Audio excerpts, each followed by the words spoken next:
Welcome to Gravel Pit Road. How to remove a Dayton rim and tire from a 5-spoke cast iron hub. Torque pattern is at the bottom 1, 2, 3, 4, 5. Back the nuts off to the end of the bolt. Knock these locking collars loose. These retainers are under enormous pressure, 150 foot-pounds. They could come off, seriously injure. Number 1, number 2, number 3, number 4, number 5.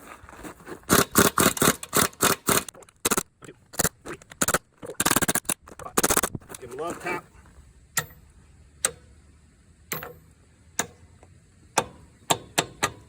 They're all loose. Safe to remove the nuts.